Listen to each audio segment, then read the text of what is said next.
All right, so I don't even know what to call this podcast. This is just something I saw on the internet. We figured we'd share with our listeners and those people out there in the world of the internet. I won't even do much in terms of introduction. I'll save that to the end of the podcast because I want you to hear what you clicked on to hear. But I'm Justin. And I'm JP. And we're the Podcasting Dead. We podcast about a wide range of things, from The Walking Dead to current events like we're about to talk about now, to lots of different stuff. But I just saw this on the internet while we were actually podcasting our weekly mail call podcast, and I figured I would share this. Now, I found this on WDBJ7's website, and this is a local news station in our area, basically. And I mean, the headline of the article says, and this is definitely one of those viewer discretion, listener discretion advised. What I'm about to talk about is very graphic and quite disturbing. So if you have a weak stomach or a weak, anything, you might not want to go any further, but you've been warned. So the FBI found buckets of heads, arms, and legs, bodies sewn together at an Arizona body donation facility. The FBI raided, it was the Biological Resource Center, as part of this human body part trafficking investigation.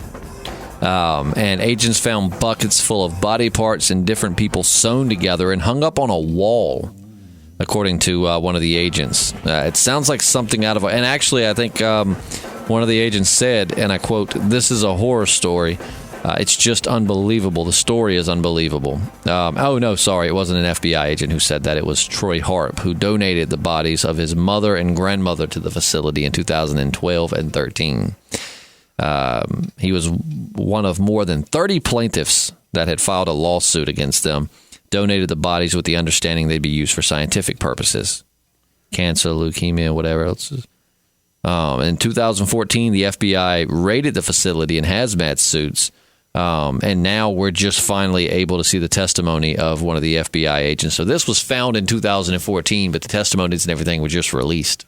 So you're telling me that body parts were being put on the black market, essentially? No, that's what they were investigating, but they found them like sewn together and hanging up on walls. So this is like some demonic type stuff. I don't know if I'd say demonic, just demented type stuff. Like somebody was definitely going Texas full Ed Gein.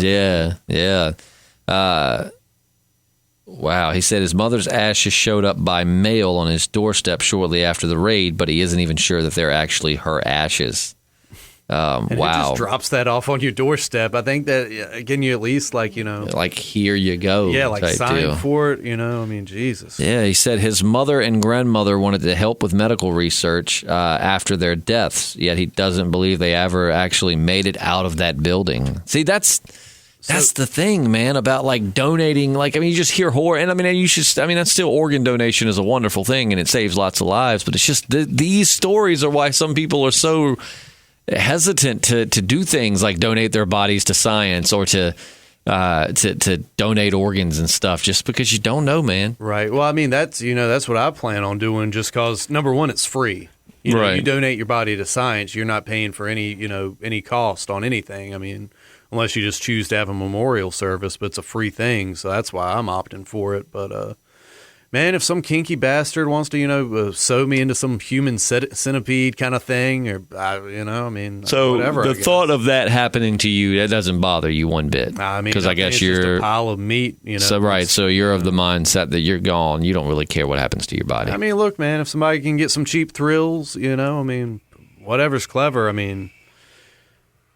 So that's just me personally. I mean, I think it still takes a sick bastard to, do that to people's loved ones' bodies. But yeah, it wouldn't bother me that much. Now, if it was like, say, my mom or something, I'm sure it would be a different story. That's just wild. Buckets of full body parts like heads and other stuff, and different people that were sewn together and hung up on a wall. I mean, that's like something out of a video game. You're talking about like Frankenstein sewn together, just like pretty much your head like on my body people were sewn feet together and then they hung them up on the wall like a display. I wonder what kind of organization was this? Was it like a This was this was the Biological Resource Center. Where is that at? This is in Phoenix, Arizona. So how's there not more oversight? I mean, I don't know how. So just one crazy guy was doing all this stuff. I mean, there was no I would imagine you turn a body into this organization, like it's supposed to end up somewhere. Well, and a lot of cadavers go to like medical schools, where people are like one of my best friends' little sister has got like her PhD, and like she, they worked on dead bodies, like learning how to do operations and all kinds of stuff like that, and that's where you're supposed to go. But I don't know why these people ended up sewed together. Dude, I think there's a lot more to this together than just one lone sick weirdo. Because like I said, I mean, there's got to be government oversight. There's got to be more people involved, in a facility like this.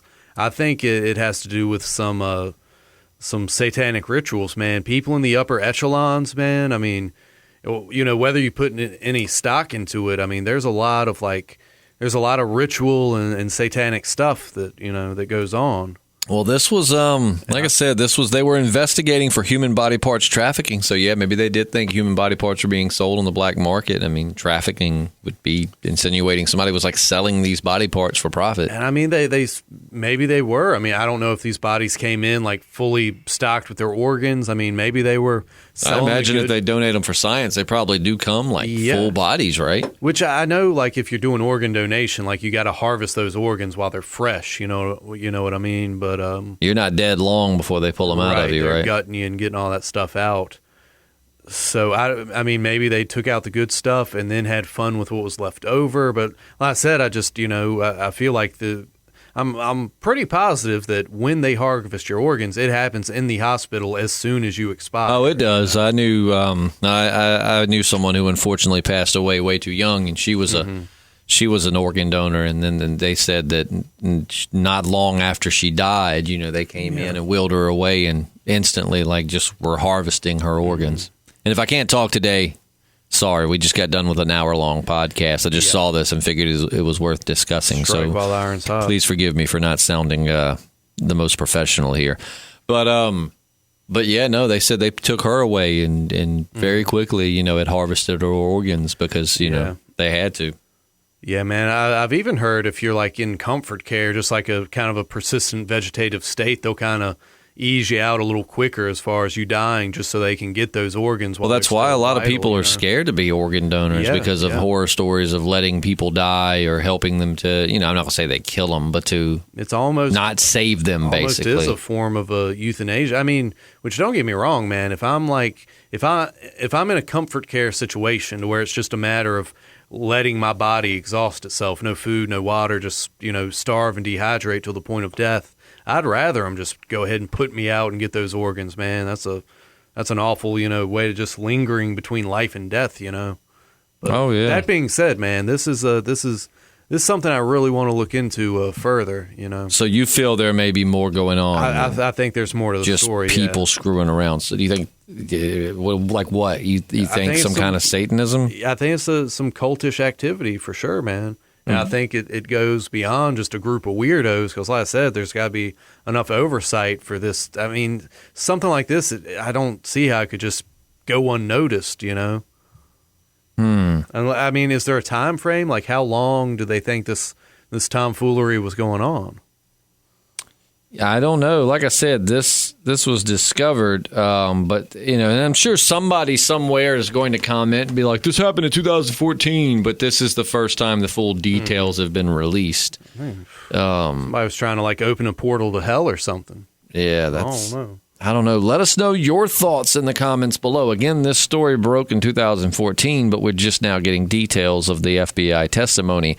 If you know more about this story, being it is 5 years old, let us know, man. I just found that to be really interesting. And if you know of anything like what JP's talking about, how there could be some kind of cultish involvement, I just think some sicko was just doing the Ed Gein thing and just playing around with dead bodies. But I don't know. I mean, if they found this in some backwoods farm in Texas or something, I'd be like, oh yeah, it's just some weirdos doing some weird stuff. But the fact that this was a facility, you know what I mean? I think I'm the opposite. If it was found in a cabin out in the middle of the woods, I'd be like cultish.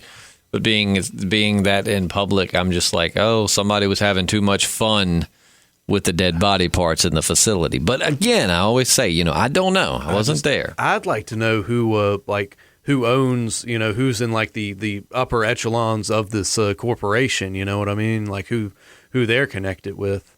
Maybe you could do some research, and that would make the topic of discussion on a Wednesday podcast. It could be, man. Like I said, I just kind of feel like somebody wanted to get this going, and they were like, "Hey, I'll buy a human body center or whatever, and we'll just kind of do this below boards." And they got caught.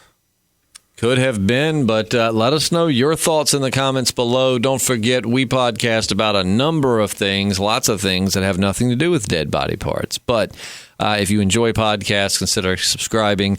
Like the video. It helps us out a ton. And don't forget that we are available on Spotify, iHeartRadio, pretty much wherever you can stream podcasts, we're there. Mm-hmm. Also, I don't know, when it has to do with dead bodies, I feel wrong bringing up the Patreon. I was going to say, if you're into the channel, or might as well, man. I mean, this is stuff we cover. Yeah. So, I mean, if you're into the channel, or you're into things like this, or you want to start doing more breaking stories, consider checking out our Patreon. Everything from $1 up helps a ton. It's just on Patreon. Just search the Podcasting Dead, or look in the link below. And it should be there. Look at the description below. Man, you know what? We're going to wrap this up because I cannot talk. Yeah, man. And I've still got an afternoon show to do on the radio. Oh, so that's right. But yeah, I don't know. This is weird. It's gross, man. Yeah. But, at least if there's a silver lining, it's not like they were killing people. Right. That's the thing. People weren't being murdered. Yeah. So just, find a better hobby, I guess, is the moral of the story. Get into quilting or knitting or something, and just, leave the cadavers alone. I mean, when I get bored at work, I scroll through Facebook. I mean, there's other things you can do. Yeah, there's a few other things you could do.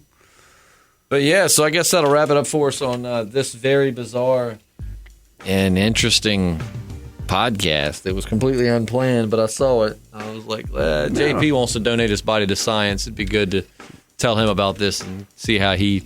Yeah, and that's not because I'm trying to help anybody. That's just because it's free. So, which if I'm dead, I guess I'm not paying for anything anyway. But well, you're being considerate, saving your family money. Yeah, I guess. Yeah, we'll go with that. But yeah, we will catch you, well, I don't know. We won't have to podcast Monday. There's no new Fear of the Walking Dead. Maybe we'll podcast for the hell of it. We'll figure it out. We'll see you next week for sure. Yeah, we'll think of something for Monday. Yep, we'll see you next week. I'm Justin. And I'm JP. And we're the Podcasting Dead.